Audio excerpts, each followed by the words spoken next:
My name is Marco Chiappetta. I am an Italian film director. I'm aged 31 and I'm here at the Social War Film Festival in Vico Equense, near Naples in Italy, to present my film Santa Lucia. It's my first feature film. It has already been released in Italy past November. It had a career in Italy and also abroad in other countries in Europe and elsewhere. And I'm very happy to be here to present my film to people that maybe didn't see it before. Actually, this is my first feature film. I made it like 2.5 years ago during COVID time, unfortunately, but it was a challenge. And the film is about a blind novelist who comes back to his native city, Naples, after 40 years of exile in Argentina. He comes back for his mother's death, and along with his brother Lorenzo, who is a musician, he starts a journey through the past, through the city of his youth. He can't see anymore because he's blind. And he rediscovers the city through the eyes of memory, imagination, and through the other senses, looking for the very reason why he left. It's a movie about the roots, about coming back home, about the chains of the past. And while I was presenting my movie abroad, I discovered that the audience felt very touched by the movie because it tells a story about exile and about nostalgia from his hometown. So it's something that touched a lot of people from everywhere in the world that had to flee their own country, and so they felt really, how to say, involved in this kind of story. It's a story of a coming back after 40 years of exile, a man facing the ghosts of his past, and he has to retrace the story of his own life. So that's me. I don't know if it's a message, but it's the topic of the movie. It's a feeling I had when I was living abroad, because I studied in Paris. I lived in Paris for 4 years, and even if it was a golden exile because I was happy there studying cinema, but I still felt a lot the nostalgia for my place, for my family, for the people I was born and grown with. So it's something I think it's my story, but it's also very universal because I think it touches everyone in the world. Actually, I couldn't say if my film has a positive ending because it's a drama.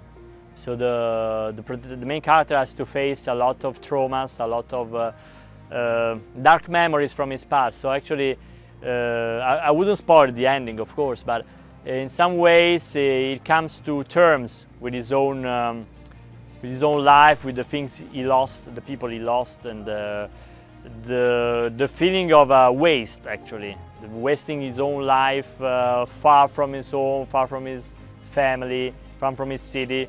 So I couldn't say if it's a very positive ending, but it's something that could leave you with maybe it's more ambiguity. It's about it's up to the audience to think about it and reflect what the film wants to tell me, actually. So just based on my experience when I was out of my city, but still something else. I want to tell a universal story.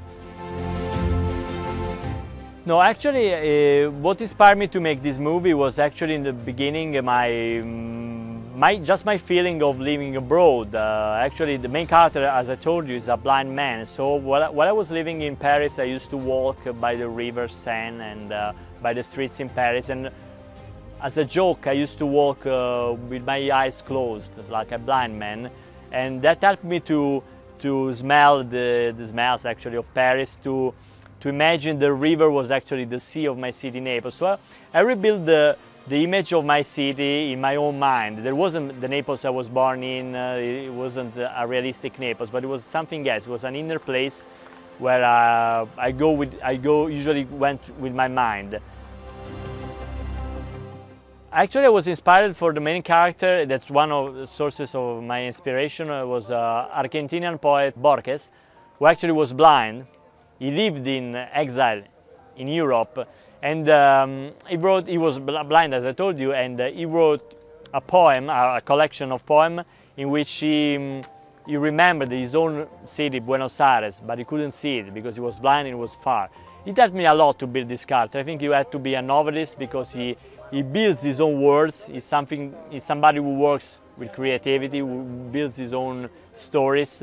And he had to be an ambitious man, a literate man, and also the film itself has a very literate quality in the dialogues, in the way the characters are built. So, and I'm passionate about literature. I was graduated in literature before getting graduated in film studies, so it's something that talked to me. He had to be a novelist. I think that my film could touch something very inner, very intimate in people, because everybody has a family, everybody has a home, everybody has a mother, or maybe a lot of people have brothers. So they could be very touched by a story that I wanted to be the more naturalistic possible. It's a very intimate story set in a few locations in their house, a few locations of Naples, and Naples that is seen in a completely different way from the postcards in cinema and TV series we are so used to see. So I think that, for example, even the city is personal for me because it's my city, but everybody could see in this film his own city. It's a universal city, it's never named in the movie. I was 8 years old. My father took me to cinema every day after school, so I was born with this culture of cinema, thanks to my father. And so I was very passionate. Since I was 8 years old, I never wanted to do something else. I started writing reviews of the film I watched. I'm still doing right now because I need to keep a memory of the things I see, of the film I see. And that's the passion. I've seen a lot of movies. I hate directors that don't see movies. It's your passion. But it's like the painters. The painters used to study the canvas, the paintings of the painters of the past. So it's the same for directors. You're working with a language. Cinema is a language with images. It's the most complete art ever because it's image with literature, with theater, with photography, with painting, with architecture. So it's all the arts all together. As a director, you should have a culture, or at least a curiosity, a passion for all of this, for life itself, actually. So I'm very passionate about all of this, especially for cinema. I want to watch movies because I want to see what other directors from the past or from today, what did they do with their camera. You have 1 hour and a half, 2 hours to tell your story. How did the director of the past told their story? How would I tell my story? I want to be different, but still I want to be in the line of an history of film and history of movies. So I think I would have never been a director. I would never even dared to be one if I haven't seen so many movies, if my father didn't take me to cinema when I was a kid. The first thing to be an artist, a writer or a director or whatever, is to fight against your parents. My parents support me a lot, but not from the beginning, so I had to fight to tell them, that's my passion, that's my life, I want to do that. And I was very young, I was a teenager back in the years.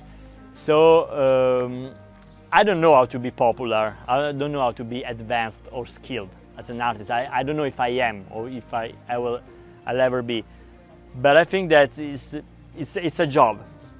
People outside of the art world doesn't think that's a job, but it's a work you are involved in 24 hours a day, even when you don't write, when you don't do things. Actually, you are building your own words. Even when you're reading, when you're watching a movie, when you're going to a museum, when you're talking to somebody, you are making art.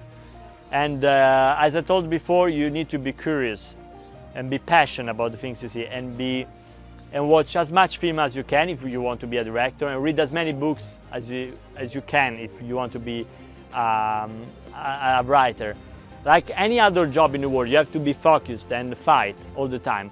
For making my movies, I fought all the time, even for the smallest reason, I had to fight. And but anytime I think about the past, I say, oh my God, I did all that. I had to struggle all the time, but I will do it again and again and again for my next project. It's what life is about. I don't know about artificial intelligence because it's something very new.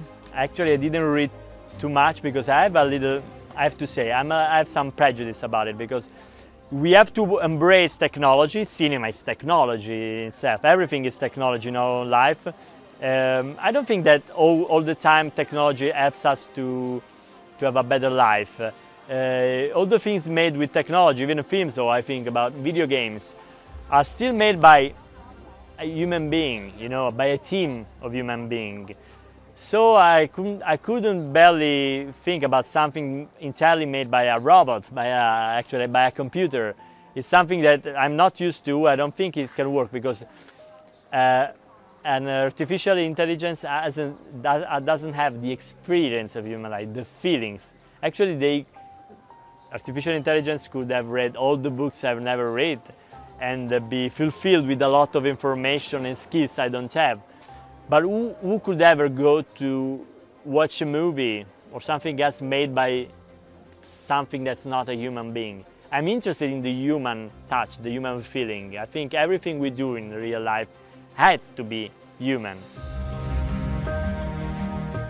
Well, maybe I could be a little bit dark, but it's my philosophy. I'm very existentialist. I think that it's my philosophy of life I want to share with you, is that I want to enjoy every single moment of my life, of my day, doing things I love, if I can, of course, because you don't never know how your life could be or end. It could end tomorrow or today, even right now. So you have to enjoy every moment and choose what you really want, because I think I had to deal with it. Also, my film dealt with this.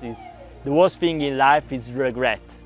The regret, the guilt of having not made the things you wanted to do. And as I'm still young, I'm enjoying youth, but sometimes I think, maybe in 30 years I won't be young anymore, so it will be horrible. I have to enjoy life right now.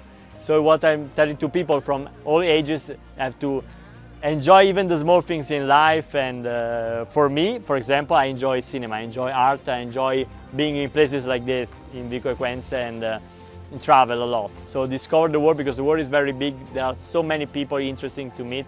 And what I suggest, what my philosophy is, that you don't have to be closed in your apartment and not see people, not see things, don't see things from what's happening in the real world.